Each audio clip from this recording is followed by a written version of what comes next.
We are all running but never arriving. You can hear it, can't you? The faint rhythm of footsteps echoing through the corridors of time, the sound of millions chasing something unnamed. Every heart beats like a metronome of pursuit.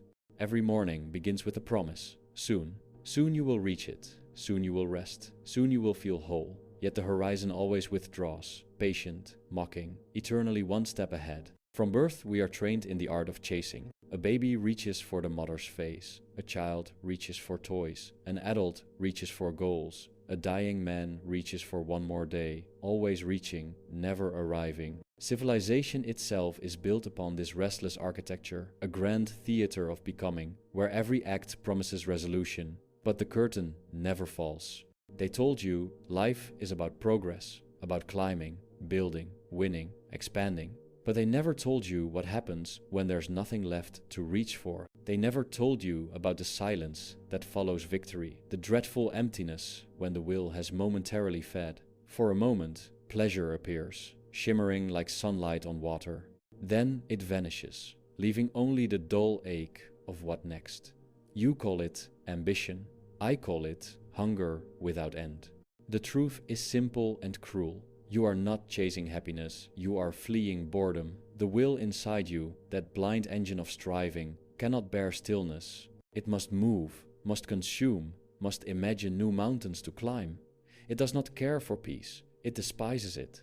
Peace is its death, and so it tricks you into motion, whispering, just a little more money, a little more love, a little more meaning. And when you get it, it whispers again. That whisper is the sound of existence itself, because behind your name, behind your dreams, behind every desire, there is something older and darker moving through you, a cosmic hunger that lives in all forms. It moves the tiger through the jungle, the wind through the forest, the sperm to the egg, the man to the next illusion.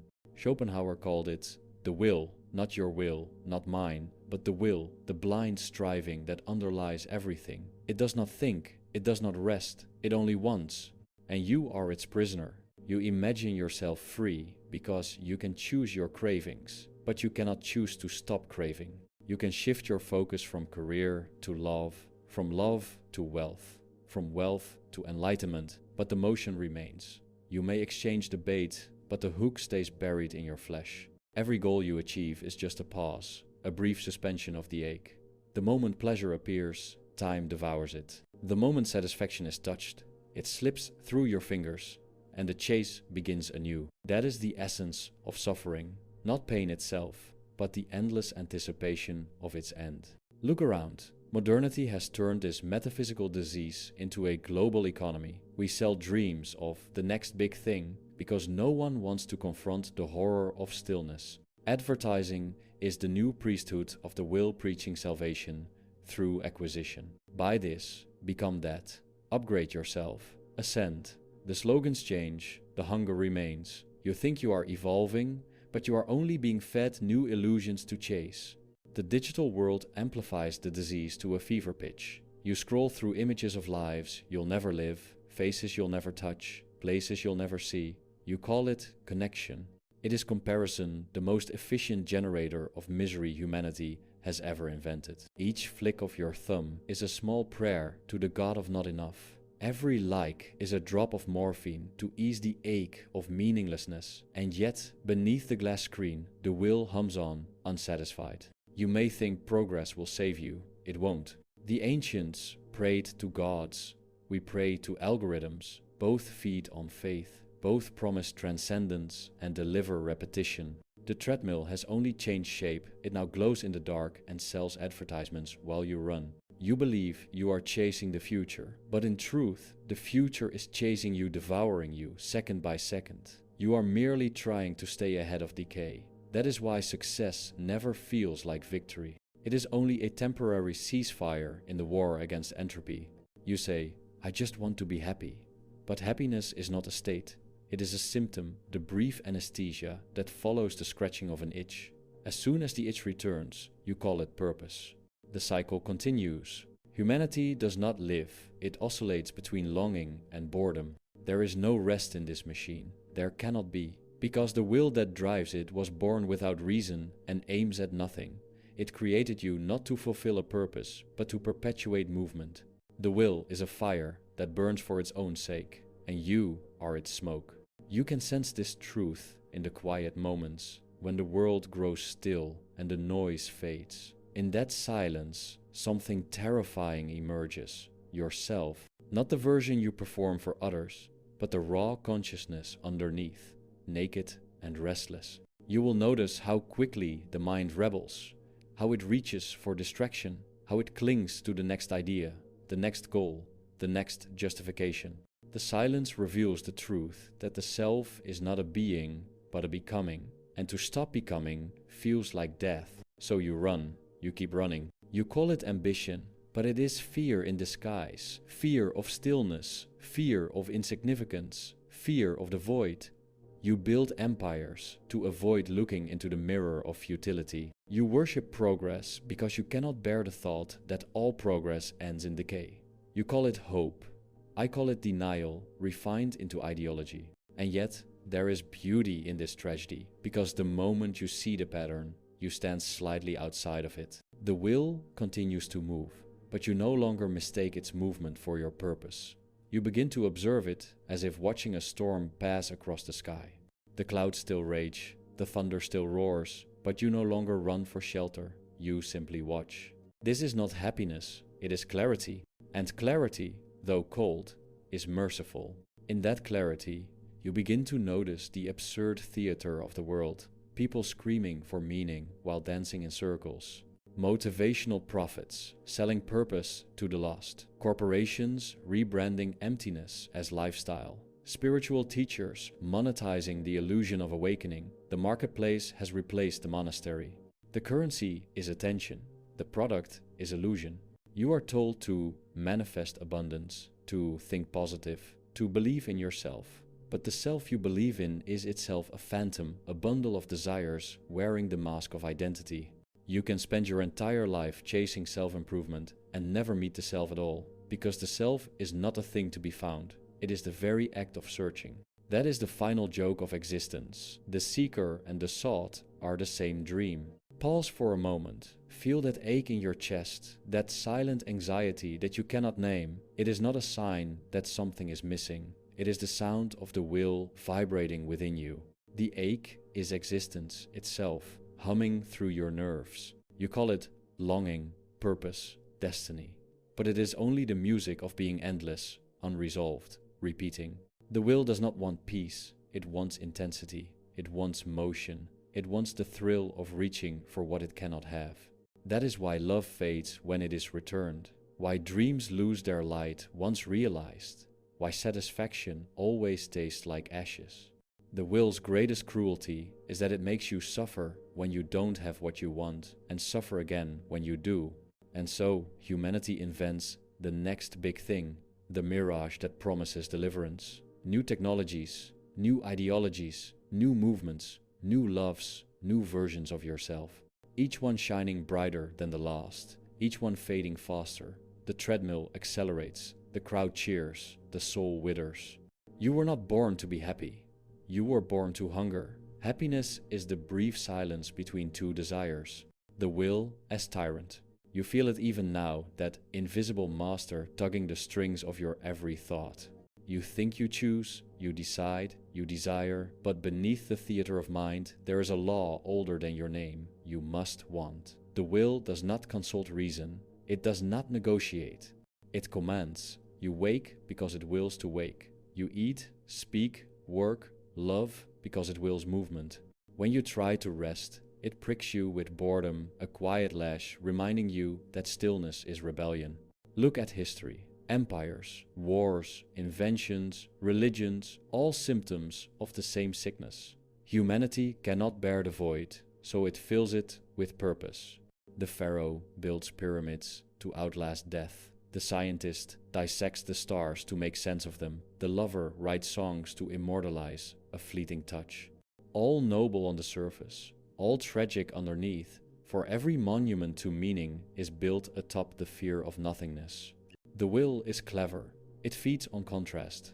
It lets you taste fulfillment just long enough to keep you enslaved. You win an award, you feel the warmth of recognition, and immediately a whisper, "What next?" You fall in love. You float in bliss, and the whisper returns. What if it ends? You meditate, thinking you've escaped, and the whisper shifts shape. Look how spiritual you've become. It knows your language. It wears your face. You cannot fight it. You can only see it. That seeing is the first crack in the wall. You start noticing how pleasure and pain are conjoined twins. The one cannot exist without the other. Pleasure is merely pain in disguise, begging to be born again. The relief after thirst, the joy after struggle, the satisfaction after longing each depends on its opposite. Without the ache, pleasure dies. Without the storm, calm has no meaning.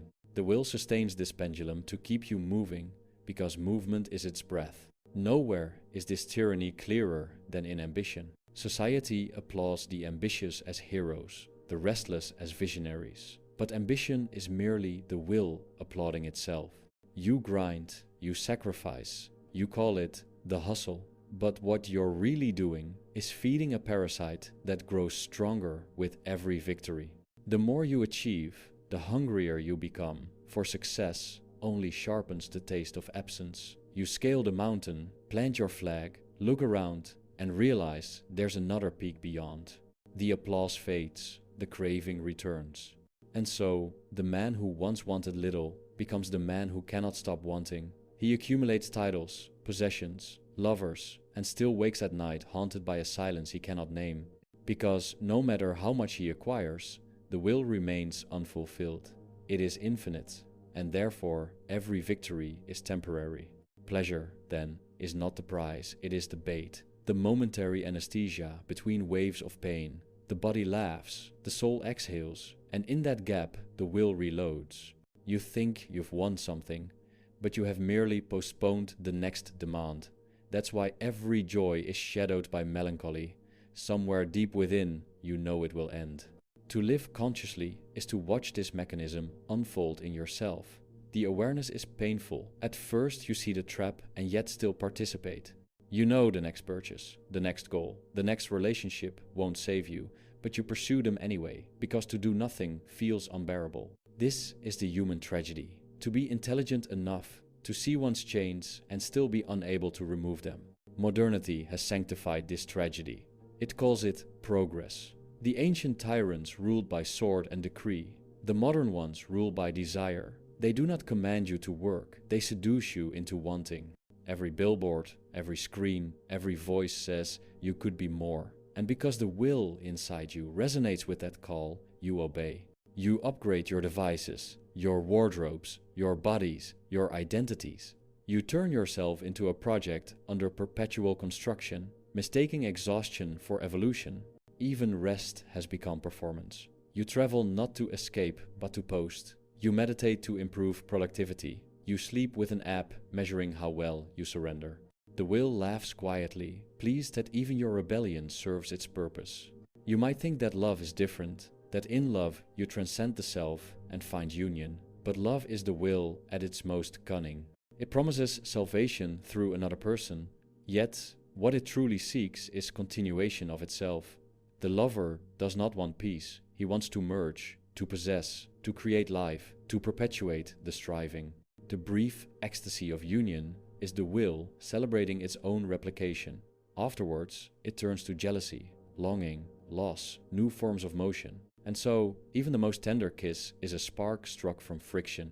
Some escape into art, believing creation redeems the torment. For a while, it does. When the artist is fully absorbed, the will pauses. The self disappears into the act of seeing. In that stillness, beauty is born, not as possession, but as release. Yet when the work is finished, the will awakens again. Will they love it? Will it last? Can I surpass it? The artist's tragedy is that he creates windows into peace, but cannot live inside them. The will is relentless, but not invincible.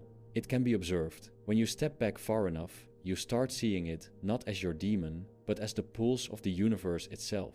You see it in the tree, stretching toward light, in the animal's hunt, in the planet's orbit. Everything striving, colliding, consuming. It is terrifying and magnificent. The insight brings both despair and a strange serenity. Because once you see that this hunger is not personal, you stop blaming yourself for suffering. You realize that to live is to ache, and that ache, when accepted without interpretation, becomes strangely quiet. You no longer demand that it end, you simply watch it unfold like weather. You stop asking, why me? Because you understand it was never about you. The will moves through everyone, the same way the wind moves through trees, without intent, without mercy, without malice. In that recognition, something softens. The chase loses its glamour. You still work, still love, still move, but the fever is gone. You act not to arrive, but because action happens. You desire, but you no longer kneel before desire. You suffer, but you no longer confuse suffering with failure. This detachment is not nihilism, it is lucidity. You begin to sense that peace was never hidden behind achievements or philosophies. It was hidden behind resistance. The will continues its dance, but you, the witness, are no longer dragged along every step. For a while, this balance holds. But then the world intrudes again, the market, the crowd, the endless chorus of voices promising new beginnings. Reinvent yourself, they sing. Don't settle. Each slogan, another verse in humanity's hymn to dissatisfaction. You know the melody by heart, yet sometimes you still hum along, for even clarity grows weary. Even insight longs for forgetfulness.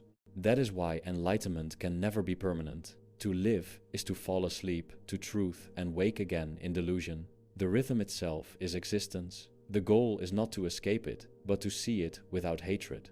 Now look closely at your own life. The pattern is there, each next big thing, rising like a wave, sparkling for a moment, then collapsing. A new job, a new city, a new lover, a new self. Each time you swear this will be the one. Each time it ends the same way, the silence after applause, the restlessness after rest.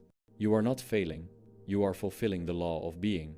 And yet, when you truly grasp this, a peculiar calm descends. The will still whispers, but its voice loses authority. You can listen without obeying, you can want without worship. You can participate in the dream while knowing it is a dream. That is the closest thing to freedom we are granted. Not escape from the will, but awareness of it. Awareness so pure that even striving becomes transparent, almost holy in its futility. The sage and the fool both act, but only the sage knows there is no destination. And when you know there is no destination, every step becomes lighter. The race slows, the chase softens into rhythm. You find moments fleeting, fragile, where existence feels like music without listener, beauty without reason. This is not happiness, it is something quieter, older, more enduring, the peace of seeing clearly.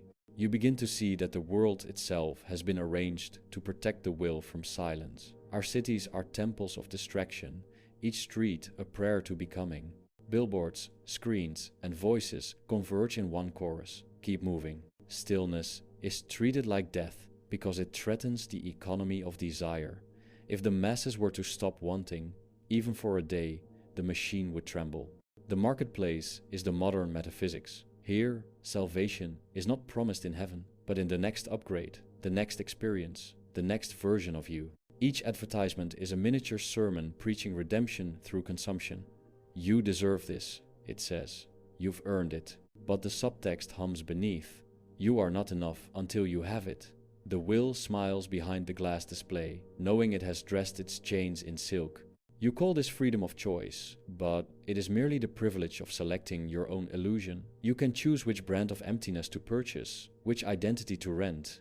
You can reinvent yourself endlessly. The scholar becomes influencer, the worker becomes entrepreneur, the believer becomes spiritual coach, yet the core remains the same, the hunger to be more than you are. Every reinvention hides a confession. I cannot bear myself as I am. Even time has been weaponized against you. Once it was the rhythm of seasons, now it is currency. Every second must yield profit. Every hour must justify existence. You no longer live days. You manage them. The clock has become the whip, productivity, the altar. You hurry not toward life, but away from guilt, the guilt of being unproductive, the guilt of rest. To pause feels sinful because the system equates stillness with worthlessness. And so you learn to perform exhaustion as virtue, You brag about busyness as if fatigue were proof of meaning. You tell yourself you are building something, but secretly you fear what will happen if you stop. Because if you stop, the question emerges, why am I doing any of this? And the silence that follows is unbearable. The machine relies on that fear. Without it, the gears would grind to a halt. Social media is the cathedral of this new religion. Step inside, and you enter a hall of mirrors where every reflection is curated, every life a performance. Here, the will finds infinite nourishment, comparison. You scroll through other people's triumphs, and your own life begins to itch. Their vacations become your discontent, their beauty your inadequacy, their success your shame. The will thrives on this, feeding off envy and aspiration, keeping you suspended between who you are and who you think you should be. But you, too, contribute. You post your victories, your filtered smiles, your fragments of bliss, hoping someone somewhere will confirm your existence. You call it connection, but it is exposure, a desperate attempt to prove you are real. The irony is exquisite. In trying to be seen, you become invisible, dissolved into data, into the endless feed of faces. You trade authenticity for validation and call it self-expression. This collective hallucination has replaced culture with spectacle. Art once aimed to reveal truth. Now it is consumed as entertainment. Philosophy once questioned existence. Now it is quoted on mugs. Even spirituality has been turned into content bite-sized enlightenment served between advertisements. The sacred has been monetized, the profound reduced to brand identity. And still, the will hums, pleased that even awareness of its trap can be packaged and sold. There was a time when people believed suffering could teach wisdom. Now they believe suffering is a glitch to be fixed. The self-help empire promises not understanding but optimization. It speaks the language of healing, but serves the logic of the marketplace. Constant upgrade. You are told to become the best version of yourself, as if the self were software. But the paradox remains, every version still hungers. The guru, the coach, the influencer all sell the same dream. Control. Control your thoughts, your emotions, your destiny. But control is merely the will's favorite disguise. For what could be more flattering to the ego than the illusion that it commands reality? The more you chase mastery, the deeper the will burrows, whispering, yes, control it all, make it perfect, and then you will rest. But you never rest. You simply refine your chains until they shine. The culture rewards this madness. We glorify winners, we worship productivity, we idolize youth. We have built a society that fears aging, rejects stillness, and despises reflection. To grow old gracefully is now an act of rebellion. To be content is seen as complacency. To be at peace is to be irrelevant. Everything must accelerate, even decay. And yet, beneath the noise, a quiet weariness spreads. You can feel it in the eyes of those who have made it. They smile for cameras, but behind the smile lives fatigue. Not the fatigue of effort, but of meaning. They have tasted everything the world offered, and the taste has turned to dust. This is the crisis no one dares name. Success without satisfaction. Because once you reach the summit of becoming, there is nothing left to want, and without wanting, the will has nothing to feed upon. In that starvation, the truth reveals itself. You are never chasing things, you are chasing the chase itself. The mountain was never the goal, the climbing was. Remove the climb, and existence feels hollow. That is why even those who retire from striving soon invent new pursuits. They turn to philanthropy, hobbies, spirituality, new arenas where the will can stretch its limbs. They say they seek purpose. In truth, they fear the silence of fulfillment. But not all illusions are malignant. Some are exquisite, fragile, necessary. The artist's illusion that beauty matters. The lover's illusion that connection transcends decay. These soften the edges of existence. They are lies we can live with. The danger arises when illusion becomes systematized, when it governs not as dream but as doctrine. Then the will expands beyond the individual into culture itself, converting an entire species into an engine of restless consumption. You see it in the news cycle, tragedy repackaged hourly for emotional engagement. You see it in the economy planned obsolescence, ensuring nothing lasts. You see it in politics, endless conflict, sustaining the illusion of progress. Everywhere, motion without meaning, fire without warmth. The will has industrialized itself. And yet, amid this mechanical frenzy, a strange longing persists, the longing for stillness. You feel it when you stand before the sea, or in the brief silence after music ends. For a heartbeat, the will pauses. You sense something vast and indifferent that does not demand becoming, only being. It terrifies and comforts you at once, because in that vastness, you glimpse what you truly are. Not the runner, but the road.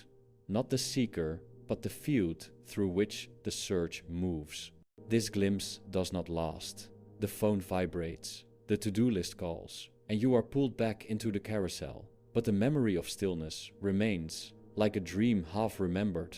It begins to haunt you, quietly, insistently. You start questioning the chorus of next. You start noticing how hollow the promises sound. You start seeing how easily joy turns to exhaustion, ambition to anxiety, connection to comparison. This seeing is painful, because once illusion cracks, it cannot be repaired. You can pretend for a while, but the eyes have changed. The world keeps selling, but you no longer buy. And yet, you cannot leave the market. You still need to eat, to work, to live. So you learn the hardest art, participation without belief. You play the game, knowing it's a game. You smile at the salesman, knowing he's selling air. You post your photo knowing it's a mask. And in this double consciousness, something miraculous happens. Irony becomes compassion. You stop condemning others for their delusions because you see that they cannot help it. They, too, are driven by the same ancient will. They, too, are running. This is the beginning of wisdom, not withdrawal, but gentle witnessing. You stop expecting the world to heal itself because you understand that its sickness is identical to its life. To want the fire without the burn is to misunderstand the nature of flame. The world burns because it lives. From here, a different kind of peace begins to take root, not the peace of achievement or escape, but the peace of understanding. You see that everything, the greed, the vanity, the striving, is an expression of the same force that makes the stars explode and the flowers bloom. The tragedy is cosmic, but so is the beauty. You may think this understanding should bring despair, and at first it does, but beneath despair lies release. Because when you truly see that nothing can ultimately satisfy, you stop demanding satisfaction. When you know that the chase is endless, you no longer measure your worth by its pace. You slow down, you breathe, you begin to notice small mercies, the way light falls on a wall, the sound of rain without agenda. These moments, once invisible, become sacred. The will still moves, but you no longer dance to its frantic rhythm. You let it move through you like wind through leaves. You act, but without hunger. You rest, but without guilt. You exist simply, quietly, enough. This simplicity is radical. It terrifies the world because it cannot be monetized. A person content with little threatens every industry. That is why society will always lure you back with promises of more. But once you have tasted the stillness behind striving, more loses its flavor. You participate in life not as a consumer, but as a witness. And what you witness is astonishing.